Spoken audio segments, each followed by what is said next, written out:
thank you all so much for joining us for our first Murder by the Book Recommends on Zoom. We are glad to have you here, and we're also excited for feedback and comments and questions. So a couple requests. If you would please make sure to mute yourself and your video so that you're not popping up and taking away the speaker view, we would appreciate that. Are we still here? Yes.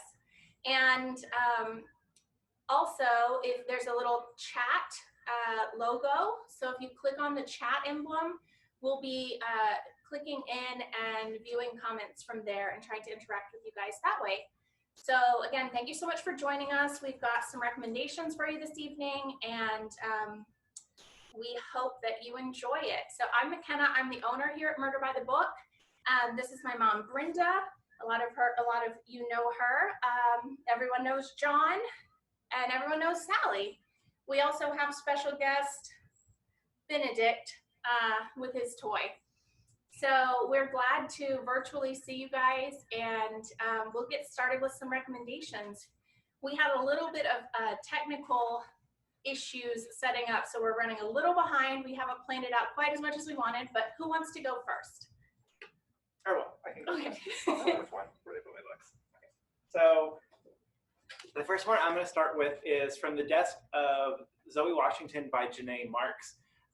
It is a middle grade reader, recommended for ages kind of 10 to 12 and up. Our main character, Zoe, has just turned 12. On her birthday, she's a huge baking fan. She wants to be on the Food Network's Kids Baking Star show. She gets home from her birthday party and she finds a letter addressed to her from her birth father, who she doesn't know. He is in jail for murder. So she's really curious. She writes him a letter back and starts to ask him a little bit about why he's in jail. Turns out he's in jail for murdering somebody, and he tells her that he's innocent. So she tries to figure out whether he is or not, tries to track down a witness for him. She's a really great baker. If you love watching any kind of Food Network show, you'll absolutely love this.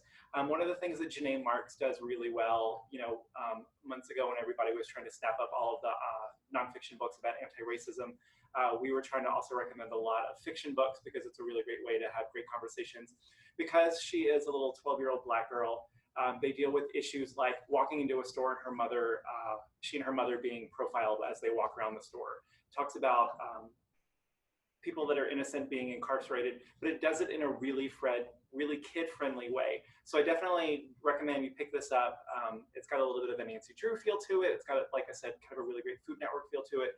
It's one of my favorite kids' books that I've read for a while. So that's from the desk of Zoe Washington by Janae Marks. So definitely check that one out. All right, I'm gonna go next. So one of our favorite books here at Murder by the Book last year was Alison Montclair's The Right Sort of Man. This is a first in series about two young women who, after World War II, start a matchmaking service in London.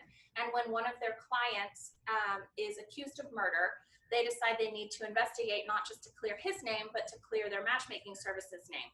So Right Sort of Man is highly recommended, charming, great mystery, can't go wrong with it. And it's brand new in paperback, officially out next Tuesday. It's a value priced at $9.99.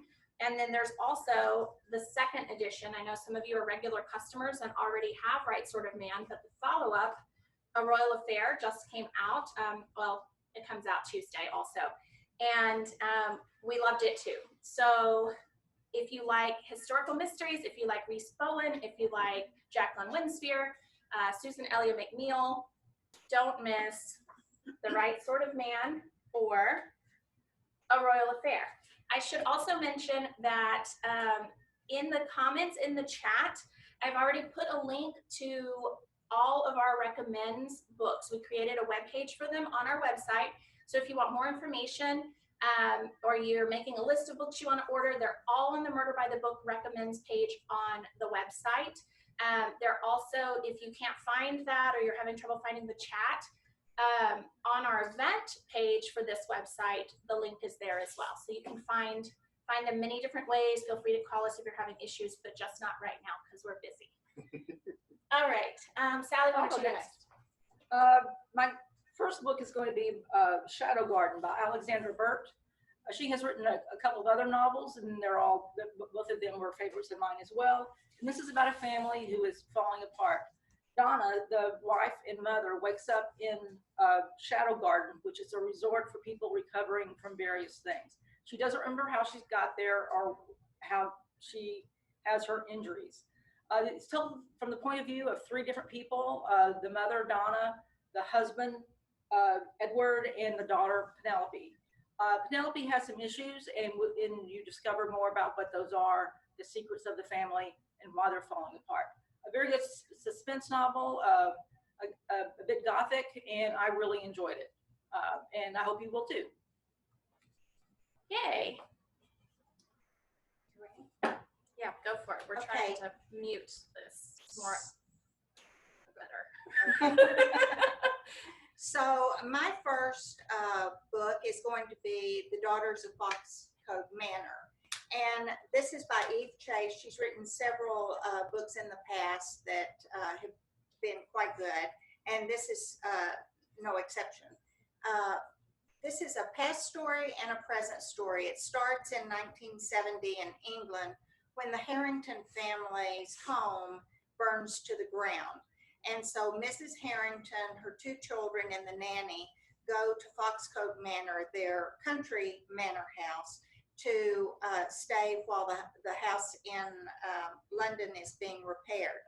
Mrs. Harrington has recently lost a baby, an infant, and she's quite depressed and despondent, and the children are kind of left to their own devices. And one day they actually find a baby outside the gate of their property, and they bring the baby into the house. They hide it at first and eventually bring it into the house, and Miss Harrington decides that she's going to keep that child as her own. Then you jump to present day London when a woman named Sylvie is getting divorced from her husband. She has a teenage daughter. The daughter kind of calls her out on several things, and she gets to thinking about her relation to Foxcliffe Manor.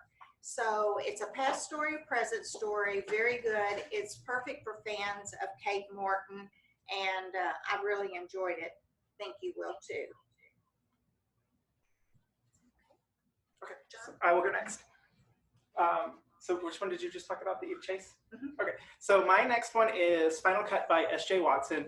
Some of you guys might remember he wrote a book called Before I Go to Sleep, like 8 or 10 years ago. It was a huge staff favorite around here. Did you read it? I did, yeah. I think all of us did. We all Not me. No, not McKenna. All absolutely loved it. You might recognize that it was made into a movie with Nicole Kidman. So this is his third book. It's called Final Cut. I'm actually going to be doing a virtual event with him on September 25th at 1 o'clock. We'll be getting some signed book plates of this. So this one, our main character, Alex, is a documentary filmmaker, and she's trying to figure out what her next project is. And as she's talking to her producer, he says, hey, I got this postcard in the mail for this little city called Blackwood Bay, and several girls have gone missing there. I think you should go pretend that you're making a film just about kind of day-to-day life and figure out what has happened to these girls. So as she gets there, the way the thing is set up, it's sort of a crowdsourced documentary, so people can record their own videos and upload them to this website that she has access to. And as she starts to dig into the town's history, she realizes that not only have 2 girls died, but there's one that's gone missing that they don't really know a whole lot about. So also, we find out that Alex has memory problems, and so she doesn't really remember a whole lot about her past. You find that out really early in the book. So it's sort of her trying to piece together who she is while she's also investigating. Really great, atmospheric, really well written, fast paced. I finished it in like 2 days. If you like Before I Go to Sleep, you'll like this one as well. So that's, and like I said, we're doing a virtual event with him on September 25th. We just got it set up in the last couple of days. Yay. So what's going on is, in case you noticed all of the fidgeting, so the iPad was not silent, so we were hearing our own echo that whole time, which was really hard to do. But then I don't know, I mean, the volume was all the way down, but it was still making noise. The same thing has happened with my phone. So I'm not gonna look at the chat for a few minutes, and then in a little bit I'll pop up, take a glance, and see if I can solve this. But Anyway, sorry if we haven't responded to something in the chat because our own echo was way more distracting than talking to you. Okay, so I've done those.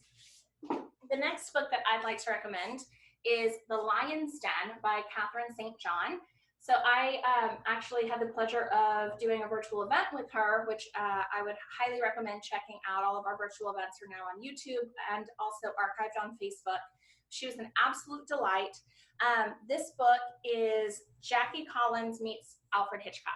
So John also is a huge fan of it. If you want a complete escape from everything that's going on, travel to the Mediterranean on a yacht with our main character, who has been invited by a friend who's dating an incredibly obscenely wealthy man. Once they make it to the Mediterranean and all have to turn in their cell phones, well, that's a tip that things are going wrong. But bad stuff maybe starts happening. It takes a little while. It's a slow burn of a book, but the payoff is fantastic.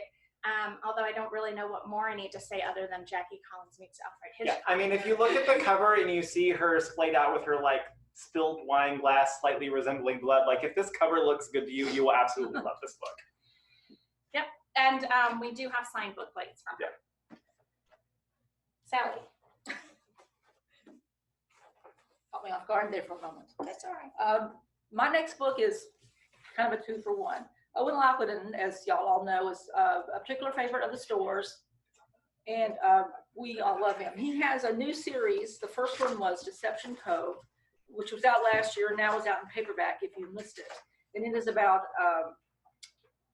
Jess Winslow, who is a former U.S. Marine and a PTSD survivor, and her therapy dog, Lucy. So this is the first one, and this is the second one, Lone Jack Trail, and it is the second one in the series. And a body washes up on shore outside of Deception Cove, which is where everybody lives. And it's a local celebrity, Brock Boyd, who has lately fallen from grace. Jess is friends with a man named Mason Burke, who is an ex-con. And the last that anybody saw of the two of them, they were in a fight. So as they try to figure out who actually killed Mason Burke, it seems like it gets more and more pointed toward whoever killed Brock Boyd. It seems like it's more and more pointed toward Mason Burke, who is Jess's one of her closest friends and allies. She doesn't want to believe it, so that is the story. Owen is, again, a good friend of the store. He's a great storyteller, and I really love this book. And if you didn't read Deception Cove, you're okay with starting with this one as well. And that's my second recommendation. All right, I'm up next with Love and Theft by Stan Parrish. This is a heist book, and when I say heist, I mean heist. This is about Alex Cassidy. He's a career criminal who pulls heist. He has pulled the largest jewelry heist in Las Vegas history, and successfully. He meets a caterer named Diane, and pretty much falls head over heels for her, and invites her to go with him to Mexico. He decides that he has given up the heist business and he's going to go straight, except when they get to Mexico, things don't turn out quite so well. He gets involved with drug cartel and all kinds of terrible things. The cartel wants him to pull one big last heist. So I will say that this is a roller coaster ride. It has everything in it. You cannot put it down. I read it in one sitting, and it's absolutely wonderful. Pick up a copy. And tune in next Friday, July 31st at 7 o'clock, because we will be doing a virtual event with Stan Parrish. So you'll be able to get some more insight about the book from there. I will go again while McKenna is figuring out. Okay, so I don't actually have the next two books. I was supposed to. No. I know I've sold them all already, but we have plenty more on the way. Also wanted to mention we have copies of just about everything in stock. This is the first time that we've done a virtual one like this through Zoom with such a big audience. So if we sell out something in the next couple of days, be patient with us. We're getting stuff in as fast as we can, and we'll be able to get those orders out for you. So the next one I'm going to talk about is Jane Darrowfield, Professional Busybody. So now I have most favorite recent cozies. The main character, Jane Darrowfield, has a reputation with all of her friends for just being a fixer. One woman wanted to leave her hairdresser because while her hairdresser was on vacation, somebody else did her hair. They did a really great job. So she didn't know how to break it to her hairdresser that she wanted to break up with her. So she calls Jane. Jane's the one that kind of fixes it all for her. Jane finds missing items for people. She tracks down cheating husbands. So she sort of has this reputation for being a fixer. Her friend recommends her to this nursing home facility because they're having a lot of trouble. As Jane gets there, she realizes the trouble quickly becomes that there are two very distinct factions. One is the guy who has control of the golf tee and the golf course, and he can decide who gets what tee time and who doesn't. The other one is the guy who has control of the media room. They're almost like these rival gangs. There are food fights in the cafeteria of the nursing home, and they call Jane in to try to fix all of this. Of course, it doesn't take long before the guy who is in charge of all the tee times on the golf course is found dead in the middle of the night. And so Jane is now pretending to be a resident of the nursing home and trying to solve this murder. It's hilarious. Like I said, there's a food fight in one scene it's fantastic. Jane herself is trying to pick up her life after, again, like this happens often in cozies. Her husband has gambled away all of their money and died. So she's trying to figure out what she's going to do with her life. So that's Jane Darrowfield, Professional Busybody. It's by Barbara Ross. It's a hoot. I hope you will check it out. Did we figure it out? We did. Yay. Oh, that was very stressful. Sorry again for the distraction. Okay, my turn. Made it back just in time. The next book that I would like to talk about is another beach read. This is my theme of Murder by the Book recommends. The Safe Place by Anna Downs. So if you like the kind of book that should be a wonderful escape, resort, spa type feel, but then things seem wrong and start encroaching upon you and feel claustrophobic, this is for you. So the main character in this book, I know it's oddly specific, but here's some of them. Yeah, it's a great book. So the main character is this young woman who finds herself in need of work and is approached by her boss to essentially be an au pair or house sitter at this magnificent estate in southern France. Too good to be true. Isolated, beautiful. There's his wife lives there most of the time, as well as their young child, whom she is partially responsible for. And as she continues her stay, things just seem a little not right.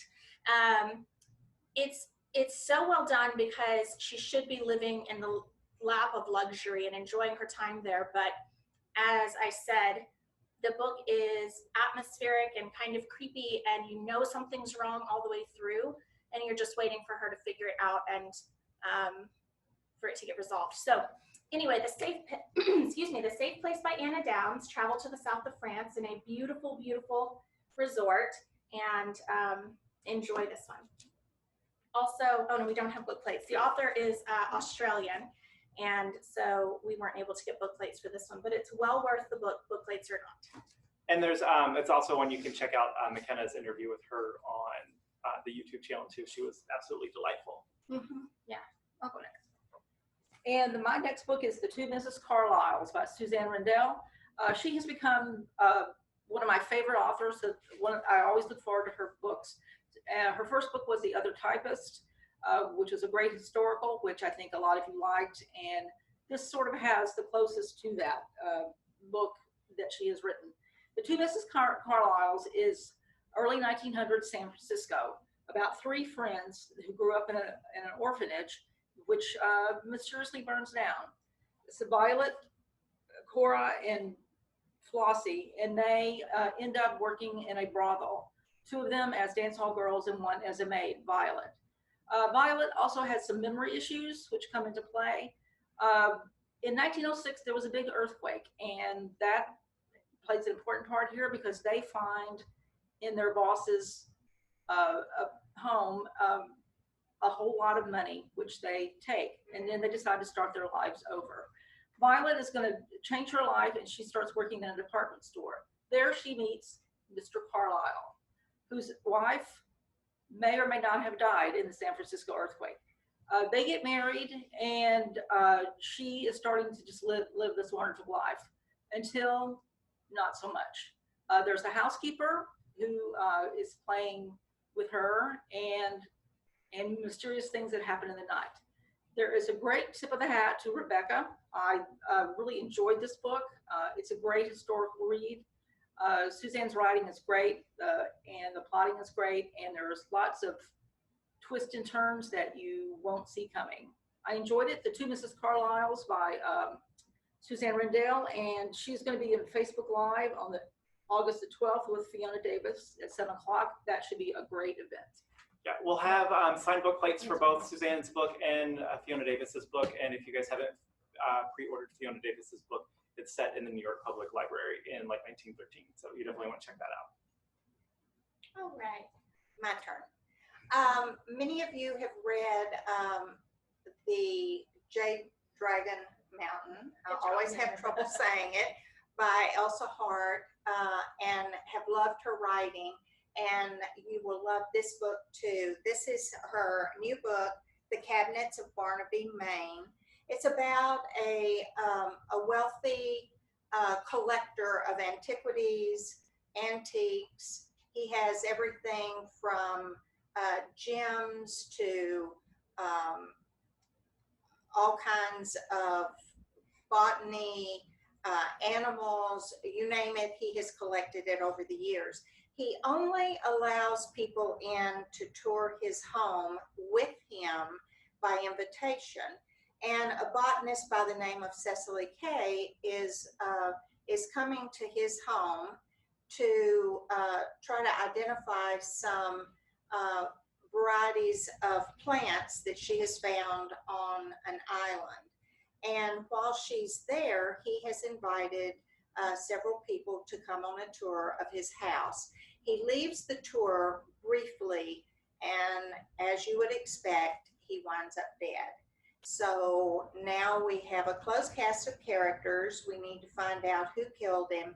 And of course, Cecily is going to be instrumental in doing that. It's absolutely wonderful. If you like Jade Dragon Mountain, you like the writing, you will absolutely love this. But there's nothing related to Jade Dragon Mountain. No. If you just like historical mysteries, and then you should. I mean, I thought this was fantastic. Not having read Jade Dragon Mountain, it's really, really wonderful historical fiction, extremely well plotted, and she's a beautiful writer. So we will also be in conversation with her the first week of August. I don't have it in front of me. I apologize. Is August 7th, and she's going to be in conversation with Lindsay Davis. It's going to be at 1 o'clock in the afternoon because Lindsay Davis is in the UK. We will have signed book plates for both of them. We're super excited because I think this is maybe the first time we've ever done an event with Lindsay Davis. It's incredible. It's really like, take your chance to see her now. She is not a young lady. She's been writing a very long time. And if you want to see Lindsay Davis talk, please take advantage of this. I'm so excited about it. And it's going to be a great discussion about historical mysteries. I should say also, thank you so much for the comments. I got our audio figured out so that we're not hearing our own echo, and we can see your comments now.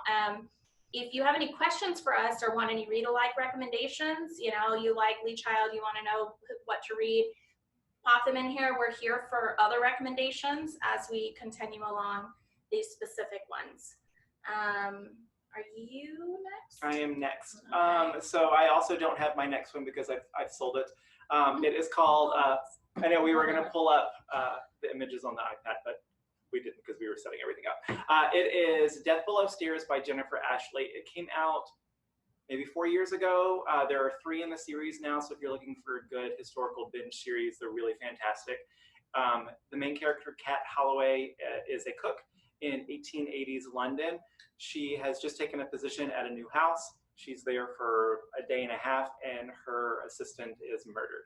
She decides that she is going to figure out who has murdered her because this young woman was very capable. She took a liking to her very early on. So Mrs. H, as they call her already, enlists the help of this guy who you don't actually know what his job is. He's just sort of kind of there. Maybe he's a police officer, maybe he's a spy, maybe he's just a detective or a fixer. You don't really know. So she teams up with him to figure out what's going on. The lady of the house really never leaves her room. The only time H ever sees her is when she has her interview. But her sister is this woman who like wears pants all the time and bucks all of society's trends. I absolutely hated years ago when every historical novel that came out got compared to Downton Abbey, whether it was the appropriate time period or not, but this definitely has that Downton Abbey below stairs feel to it. And I feel dirty even making that comparison, but it's so... It's been long enough, John. It's been long enough. But so, I mean, if you just think of like Mrs. Patmore, like running around trying to solve a mystery, really well plotted historical, like the start of any good series, there are enough seeds and enough things that you're, you know, to kind of carry you into the next 2 books. It's very rare that we get to just binge read a whole series, especially with new stuff coming up. But I'm really eager to get into the 2nd and 3rd of those. So that was Death Below Stairs by Jennifer Ashley, and we have more copies on the way. They should be here probably early next week. Yeah. So we do have a question from the comments before I get to my next thing. Someone asks that they read their first Karen Slaughter book, and if they're going to read that many pages, they prefer to have more gore and action. So, fair enough.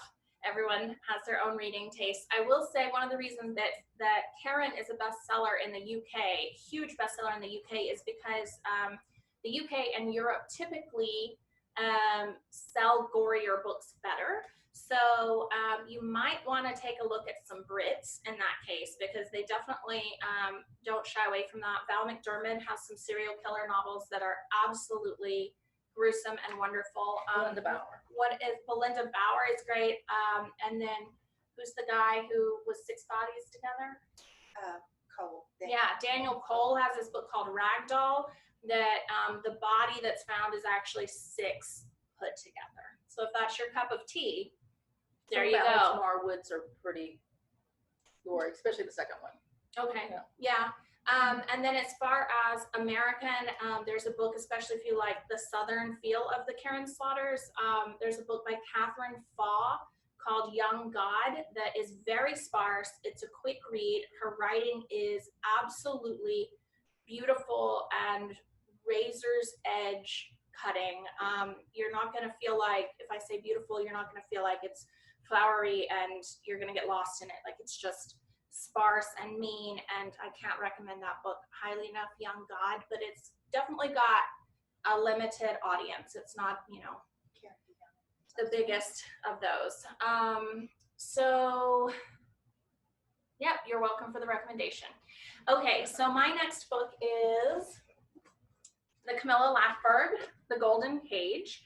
I also interviewed Camilla Lackberg, and I think it is the shortest interview I've done yet, because despite English being her second language, she spoke so quickly. I got through like 15 questions in 20 minutes, took questions from the crowd, and I got up to work, and John said, "Aren't you still doing an interview?" So that being said, we've been huge fans of her series for years here, starting with The Ice Princess, which are more typical detective, Scandinavian detective novels.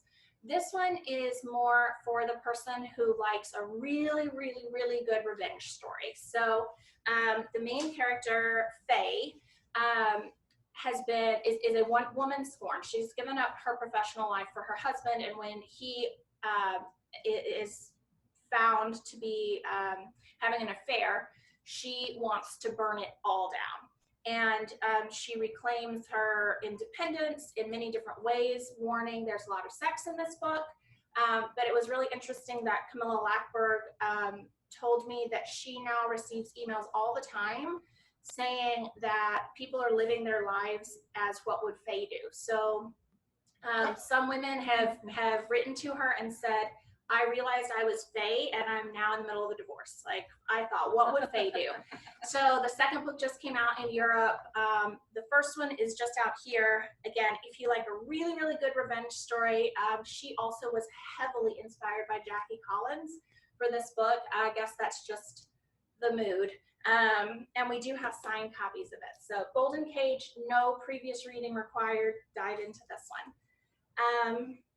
And before I pass it along to someone else, we have a recommendation for a good Southern funny mystery. So I'm going to pass this to John. So, and I also saw, Tricia, that you asked about Kathy Heppenstall. So she has not done anything since Book of Polly, which was a big favorite of ours around here too. So if you want something, a good Southern laugh, the Anne George series, if you haven't read those are hilarious. The first one's called Murder on a Girl's Night Out. Yep.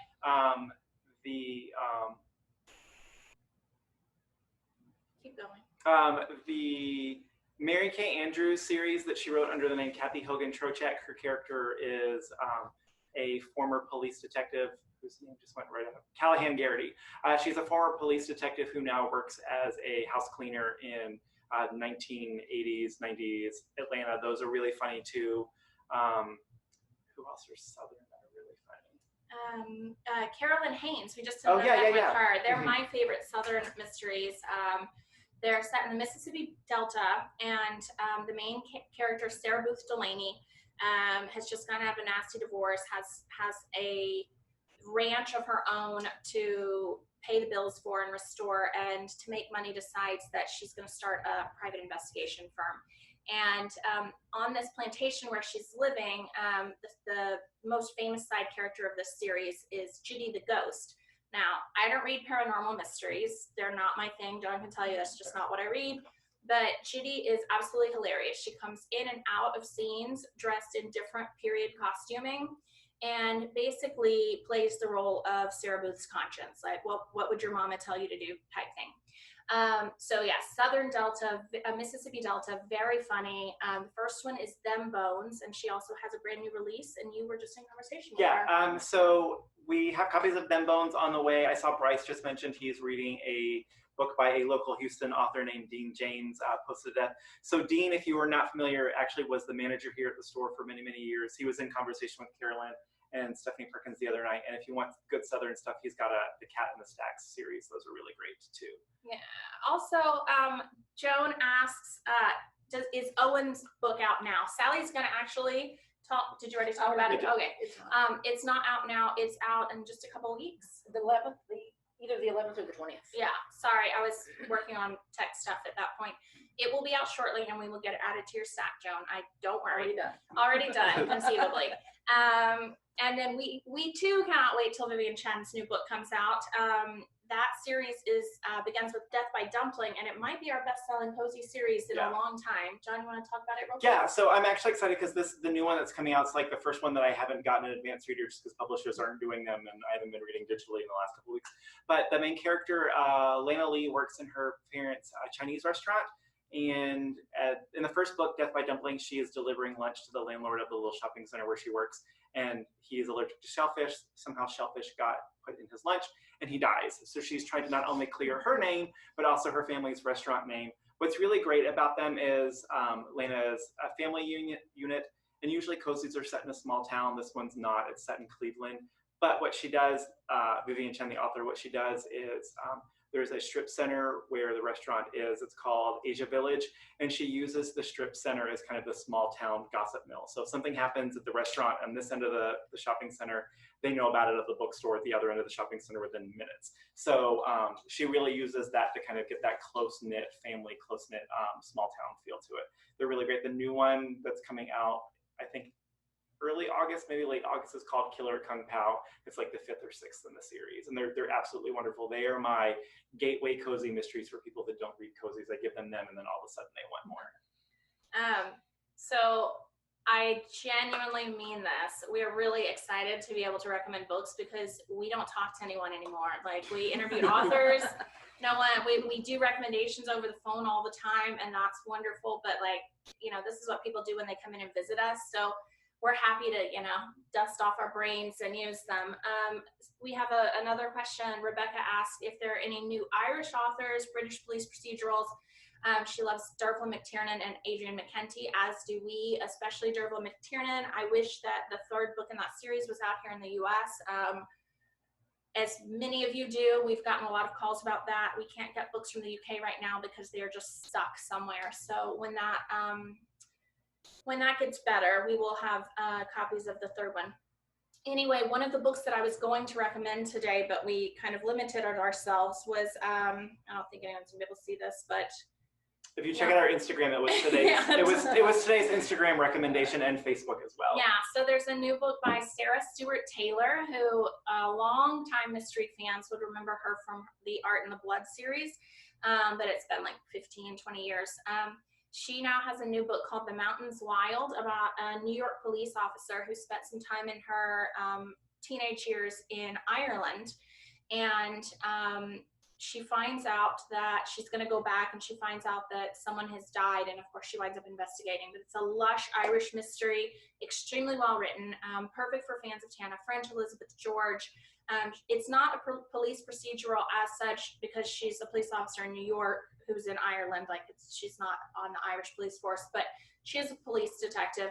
Also, oh God, I had another idea and it just left my brain. Oh, as far as other British police procedurals, my mom is going to recommend one in a few minutes, talk about a book called Fire Watching by Russ Thomas. So if you like British police procedurals, you should definitely grab that one. It's been a big hit for us here too.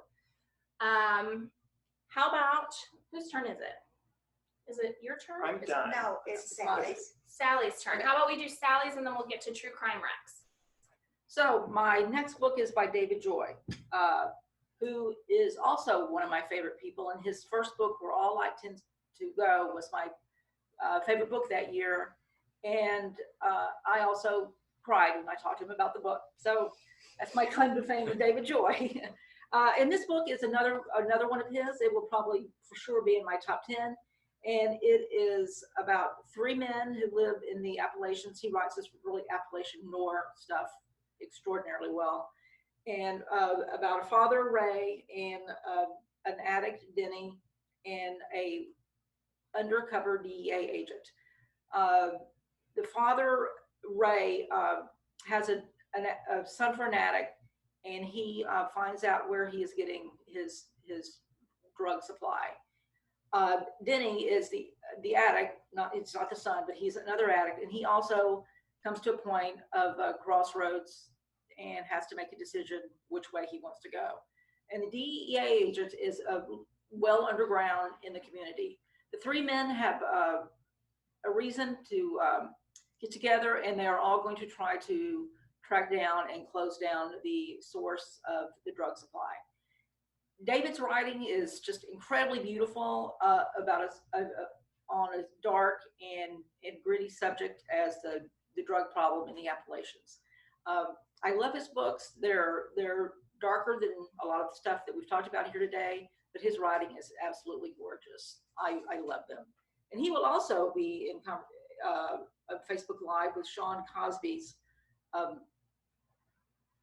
S.A. Cosby just Blacktop Wasteland on August the 20th, and that should be an amazing event of talking about rural America.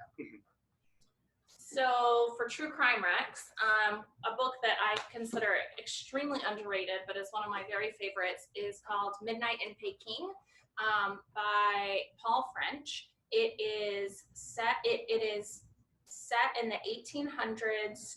And God, it's been a long time since I read it. Hang on. In Shanghai or Peking, I guess. Yeah. I guess Peking. We're going to go with it's in the title. Sorry in advance. We're a little rusty. It's been a while. It's a historical true crime mystery, narrative nonfiction about this woman who went missing. And it was so beautifully researched about the time period, and clearly the setting really stuck in my brain. But I love it, and everyone else that we've recommended it to has loved it. It came out way before this true crime trend, but it's along the lines of like a narrative nonfiction like Eric Larson. So Midnight in Peking by Paul French. And then I also love a book called The City of Angels by City of Falling Angels. City of Falling Angels by Midnight in the Garden of Good and Evil. John Barrett. John Barrett. Yeah. So the guy who did Midnight in the Garden of Good and Evil wrote nonfiction about the burning of the La Fenice Opera House in Venice. And he lived in Venice for some time researching this. And the way that he drew the characters for Midnight in the Garden of Good and Evil, where everyone's so fully realized and you feel like you know them as people. He does the same thing for all these super quirky characters in Venice, but at its heart, it is a mystery. This did happen. The Opera House burned. It's been a many years long renovation.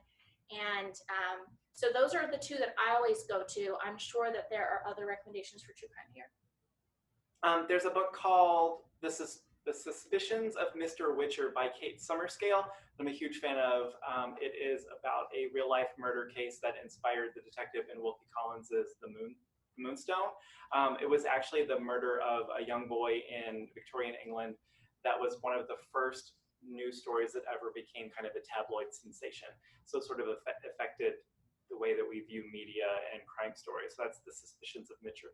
Witcher. I cannot say that title. The Suspicions of Mr. Witcher by Kate Summerscale. It's one of my favorites.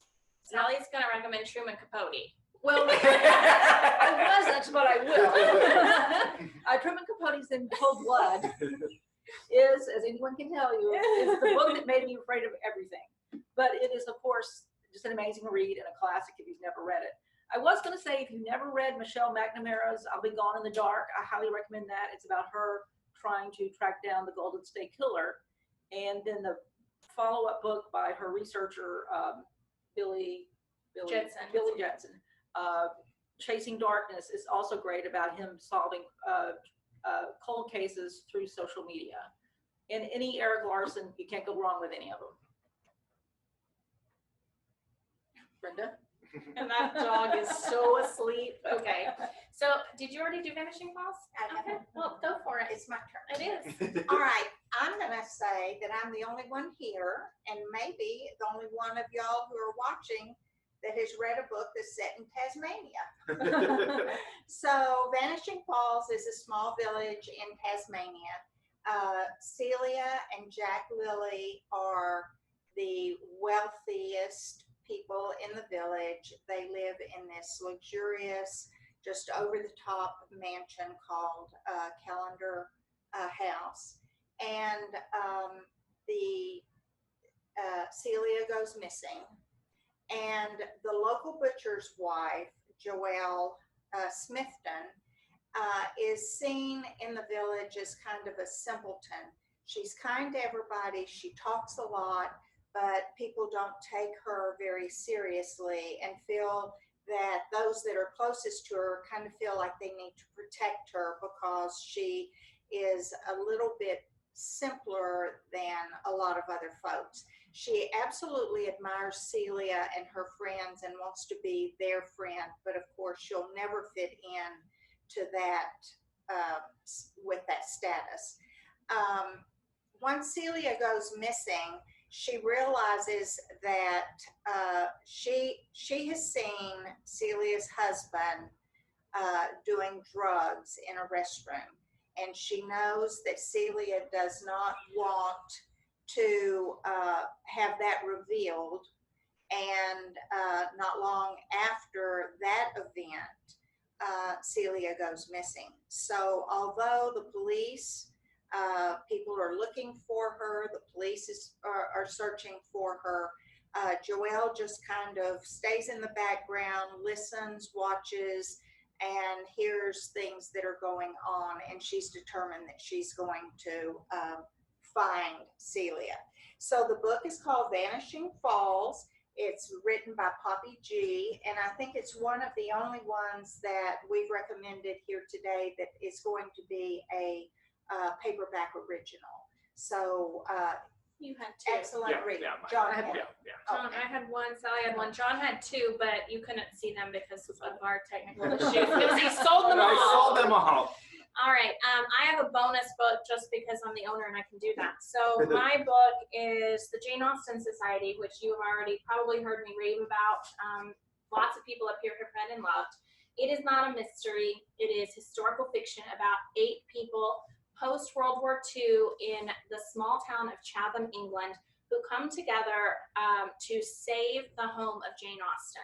There's an American actress, there's a British doctor, there's all sorts of characters, all completely unrelated, all of whom are absolute delights. And this book just restores your faith in society. It is something that feels good to read right now. It is a comfort read. If you're a Jane Austen fan, for sure you shouldn't miss it. But what's going to happen is as soon as you do read it, you're going to want to go read Jane Austen because it's certainly a love letter to her as well. So the Jane Austen Society, we do have signed book plates for this one, but do yourself a favor and get it.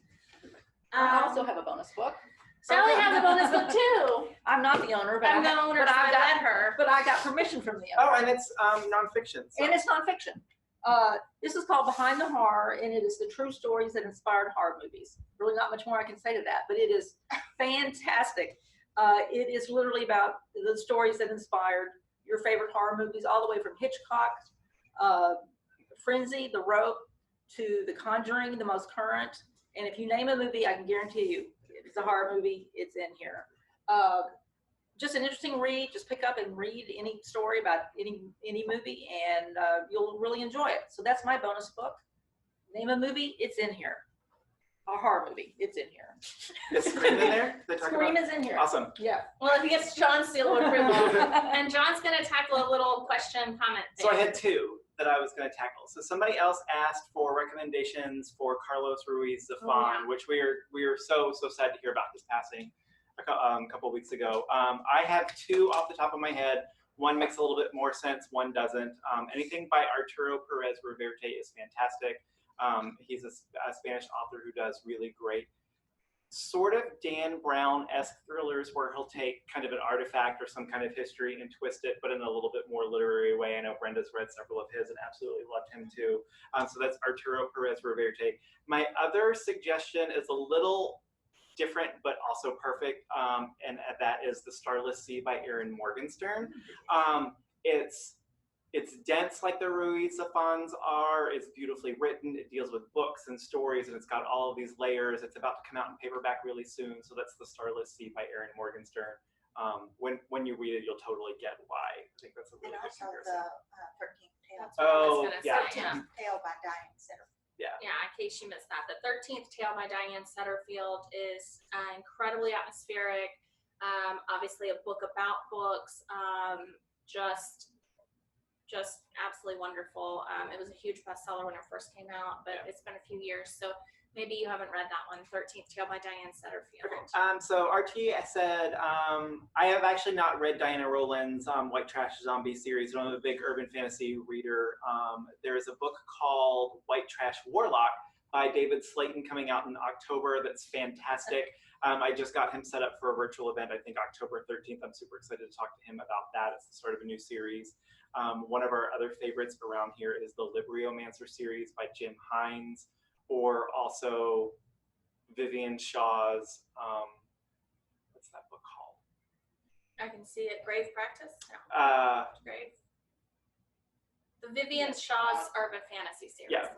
Yeah, it's by Vivian Shaw, S-H-A-W. The title of it has gone completely out of my head. The main character is Greta von Helsing, although they dropped the Bond from the family name. And she is a doctor for supernatural creatures in London, and those are fantastic too. And as a non-urban fantasy reader, I can say that I have two series that I like. The Parasol Protectorate series by Gail Carriger, which read like historical mysteries with a little bit of historical romps with a little bit of urban fantasy thrown in. And there's a series, well, 2 books only, by Magnus Flight called City of Dark Magic, which the main character's voice would carry you through anything completely outrageous. You just go along with it. So it's a fantastic series set in Eastern Europe. Also, that's historical and contemporary.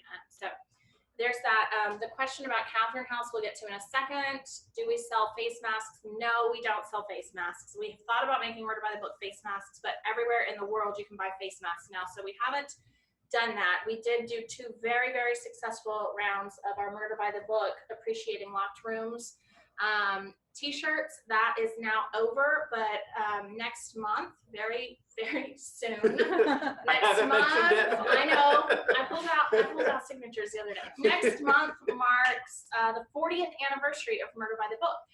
So we are going to have a special shirt for that. Sorry about the face masks, but I know lots of other places you can get them. We have baskets of them up here. And also wanted to mention, while someone has mentioned face masks, we are not wearing them because the four of us have literally been quarantined together since We're our March. bubble. We're the bubble. We come to the bookstore or we go home. The last time we did one of these, we had lots of people ask why we were sitting so close and not wearing masks. It's because we are here together all the time. So. Oh, I want to answer this one to Sophia. Any recommendations for a suspenseful or hard to solve read without gore? I'm going to answer and then I'm going to tee it up to my mom for her answer that I know she already has. So my answer is there's a book by Guillermo Martinez called The Oxford Murders that is set in Oxford, and the main character is an Argentinian logic student in the math department. And murders start happening, well, one to start, and the clue that's being left is essentially a logic diagram. And you think that you will be able to solve the clues as it goes along. It's such a smart mystery. You don't have to know anything about logic or math, and but all the clues are there so that conceivably you could follow along with this guy who's investigating. I just love that book, and most of our customers that we recommend it to also love it. So it's gore-free, very smart, very well plotted, and just enjoyable. And yours is Magpie Murders. Well, or the other one about the book in the book. the new one. No, not the new one. Magpie Murders. Or his second book. The Word is Murder. Isn't it a book in a book? Which one is Magpie Murders? And then that's the one. Okay, well, that wasn't where I was headed, but I know which one you're headed to. I am a huge fan of Anthony Horowitz, and several years ago he wrote a book called The Magpie Murders. It's about a publishing editor who has an A-list author she's not particularly fond of, but he is hers to handle. And he has written a new manuscript, and as she sits down to read the new book, Susan Ryland is her name, and as she sits down to read the new book, you start reading right along with her for the first 225 pages of the book. And after that, she sets the book down. She thinks that the book mimics Alan Conway's life too closely, and that's where the rest of the book starts. And it's just an incredible read. Anthony Horowitz is best known probably for his Falls War series. He's written a number of Midsummer Murders episodes, but this book is just phenomenal. And if you have read it, I'll just throw in the next one. He's got a new one coming out very soon called The Moonflower Murders, and it's a sequel to Magpie Murders, and it is just as incredible as the first one. So if you haven't read him, you're missing out. He also has another series featuring a private investigator, and Anthony is actually a character in the books. So I highly recommend any Anthony Horowitz books. And if you got today's newsletter, you'll see that we just confirmed a ticketed Zoom event with Anthony Horowitz. We'll have signed book plates for the new one, The Moonflower Murders. So if you pre-order it, we will send you Zoom details right before that's going to be in November. Okay, one more book that's very smart but not gory, and then some business. So what she was gonna say is John Burden's Think of a Number, which is about a retired police detective in upstate New York whose friend comes to him because he's received a letter in the mail, and the letter says, think of a number. And when he pulled the card out, it was the number that the guy was thinking of. And he came to him to find out how he did that. What follows is a series of impossible crimes. So footsteps that end in the snow right before bodies found, but like there's nowhere the person could have gone. Anyway, extremely smart mysteries, essentially police procedurals, even though the character is retired. And speaking of the police procedurals, we had a question about what was the Irish police procedural I mentioned. It is The Mountains Wild by Sarah Stewart Taylor. She's a police officer in New York. She travels to Ireland, so she's not like back at her, home base at the police station in Ireland, but she is a police officer, and it's definitely a police procedural set in Dublin and outside of it. Someone else asked, do we have a list of all of our recommendations? Well, we have a list of the books that we came into this event planning to talk about. We don't have a list of our ad lib recommendations based on your questions. That list can be found on our website. When you got the email from us with the Zoom link, there was actually a thing that said, spoiler alert, don't click here unless you want to see our recommendations. But now you can. So click there and it'll take you to the page that has our recommendations.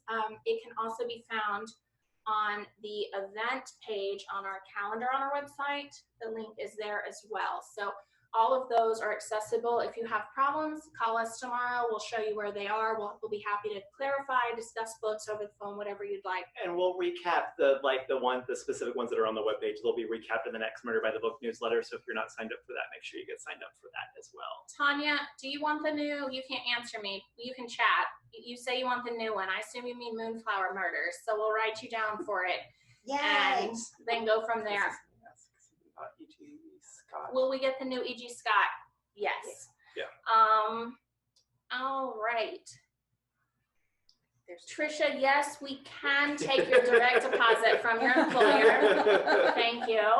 And Tanya has responded, all caps, yes. So I'll take that as a request for Moonflower Murders. Now, before we wrap this up, feel free to put a couple other questions in here. But we are aware of the fact that today, by happenstance, we have a lot very straight, very white books that we are recommending. And that is not 100% representative of what we do around here. We tried to choose books today that we haven't already done recommendation videos for, or that haven't gotten a lot of coverage recently. So several of those, several of those are actually books by authors of color, or we did a big Pride thing recently in June. So we are going to do kind of a mini recommendation for some of those. This may be repetitive for those of you who've seen things online, but we all chose one of our favorites that is not straight and white to talk about. So I'm going to go first because I absolutely love these books. Because I can. Sorry, I've got a runny nose all of a sudden. Because I can. This is the first in a series set in Istanbul. They call it Istanbul's Miss Marple. And the main character is a drag queen who does a fabulous Audrey Hepburn. The drag queen also is very, very skilled in Thai kickboxing. Now, in non-nightlife, he owns a nightclub, and when one of the employees at the nightclub is injured, I can't remember if he's, dead. When the employee is dead, That's beyond injured. then the main character decides to investigate. Now, when I did a video for this one, and for those of you who haven't checked out our YouTube channel, you should definitely do that because we have dozens of recommendation videos of us just talking about some of our favorite books, plus all the author videos are there too.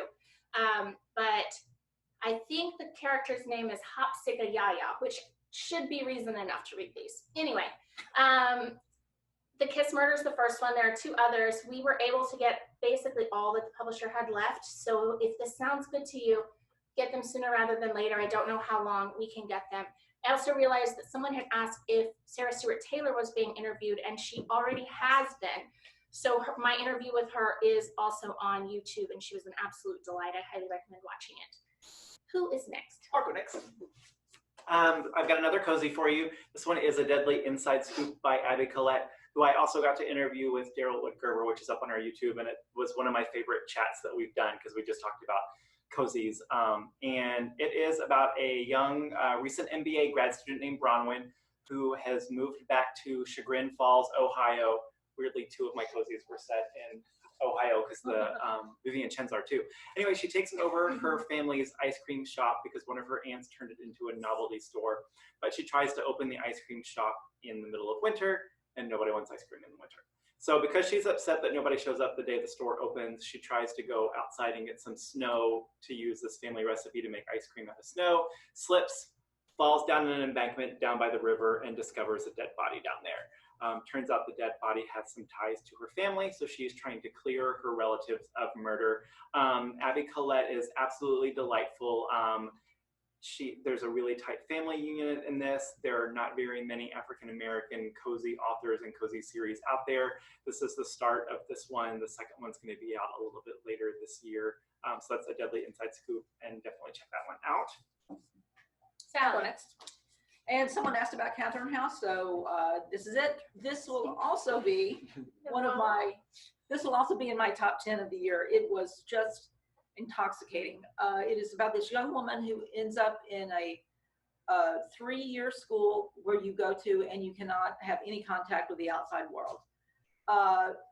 Lots of famous people have gone there, and it is just a mesmerizing novel. Lots of strange things start happening, and she is caught up in all of that and tries to get to the bottom of it. It is a gothic sort of, but it is just a mesmerizing book. It reminded me a lot of The Secret History, a good combo of The Secret History and Never Let You Go, if any of you read that. A blurb on the back of it is by Roy Power, who says, Elizabeth Thomas had me mesmerized from the first page. Dreamy and brimming with dread, Catherine House will swallow you whole, which is exactly how I felt. I just wanted to read it in one sitting. So highly recommended, will be in my top 10, and that's it. Whoever's calling us, we can't answer right now. All right, Mama. All right, I think the last Both lines. I think the last book on our list tonight is Fire Watching by Russ Thomas. This involves a detective sergeant for the South Yorkshire Police Department. His name is Adam Tyler. He's gay. He does not have any respect from his fellow officers, and he's been kind of relegated to the cold case area. He's the only one investigating cold cases and doesn't expect and is not expected to get any results. A mansion in the area is being restored, and it catches fire, and after the fire is put out, a skeleton is found behind the wall of the mansion. It's believed to be the owner who disappeared 6 years prior. So since he is handling cold cases, he thinks this is his opportunity to solve a crime, and he's desperate to gain the respect of his fellow officers. The problem is that the suspect in the death of Gerald Cartwright happens to be his son, and the son actually was Adam's one-night stand the night before.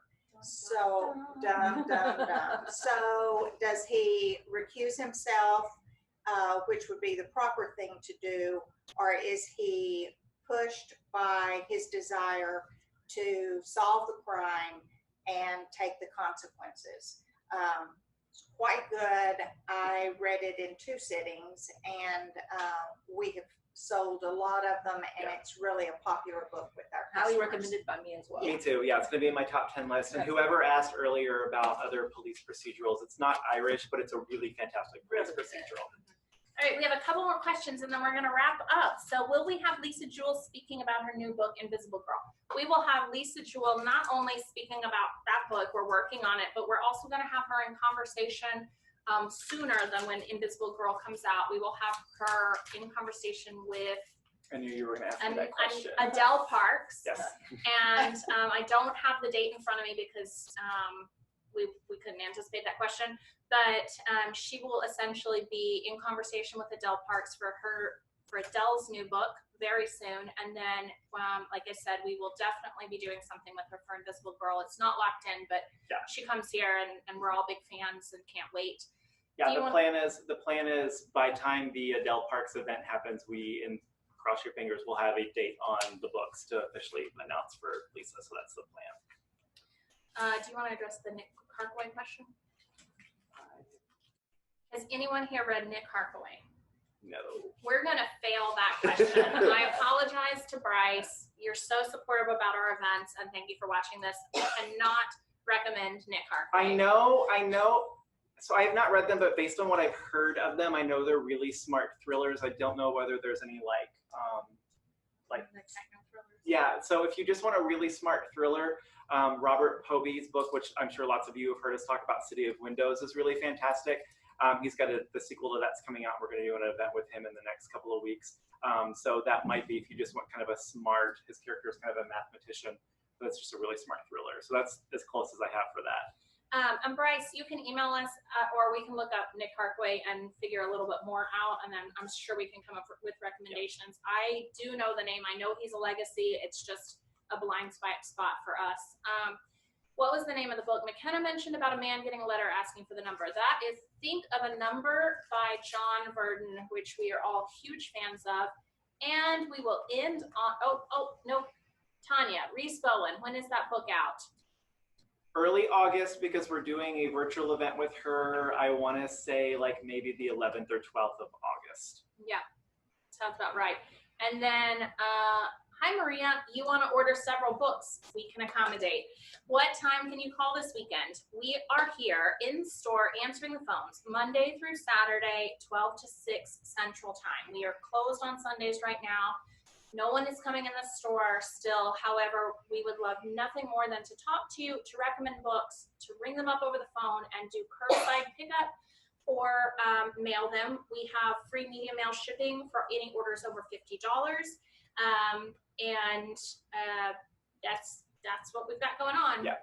If you have more questions about any of the books or you're not sure what we talked about, just you can reply to the email that we sent with all the Zoom links. We all check that so we can get responses to you for that. Yes, and again, all the books that we planned on speaking about are on the website. It should be actually at the very top of this chat. I dropped that link before we even started. So if you scroll all the way to the top, there should be a link, or you can find it in the newsletter or on the event page. And if you have questions, obviously all of us are here. We know what other books we just talked about. So if you need new titles, you need anything that other books that we talked about, call us and ask. We'll know what we just talked about. Thank you all. We really appreciate you tuning in. We appreciate you acknowledging that we're working hard, Brian. We are working very hard. We do appreciate that. And thank you for getting us Kiss Murder. Everyone have a good evening. And we hope to see you at some point in real life. Bye. Bye. Bye.